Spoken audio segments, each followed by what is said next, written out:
Salutare! Am decis să deschid un nou canal de YouTube și am postat câte un videoclip scurt în fiecare zi timp de 30 de zile pentru a vedea ce rezultate îmi poate aduce. Așa că rămâi până la finalul videoclipului pentru că vom discuta despre monetizarea clipurilor scurte, noile criterii de parteneriat YouTube și ce am învățat eu în astea 30 de zile, timp în care am postat un videoclip în fiecare zi. După cum știți, pe TikTok și Instagram, videoclipurile scurte atrag foarte mulți spectatori și tind să ajungă virale mult mai repede, iar dacă ai noroc, chiar peste noapte poți face în jur de 100-200 de mii de vizualizări. Iar mai nou, YouTube a implementat conceptul de YouTube Shorts, ceea ce permite dezvoltarea unui canal de YouTube mult mai repede decât în trecut.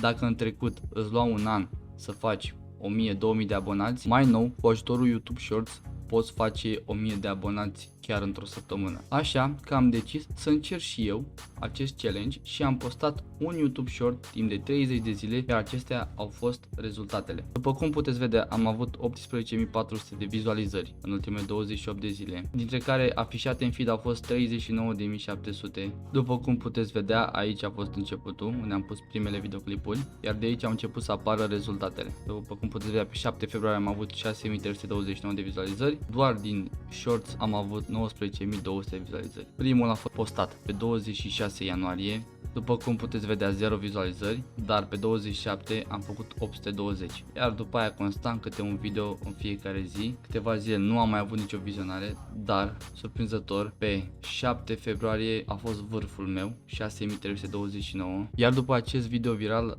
am început să fac vizualizări la fiecare YouTube Short aproape. 577 de aprecieri, iar într-un final abonații au fost 51.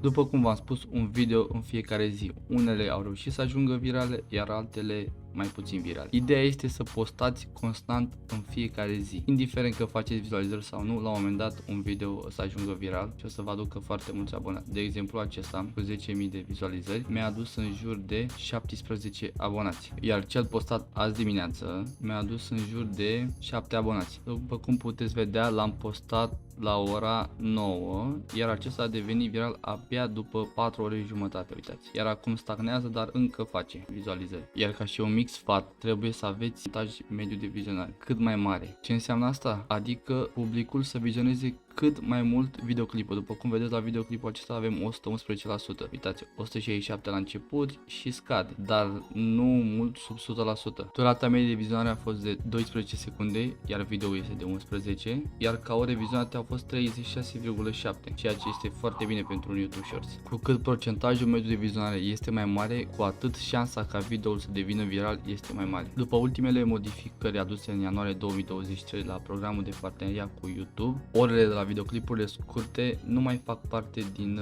orele publice care ai nevoie pentru a deveni partener cu YouTube, dar mai nou ai două opțiuni.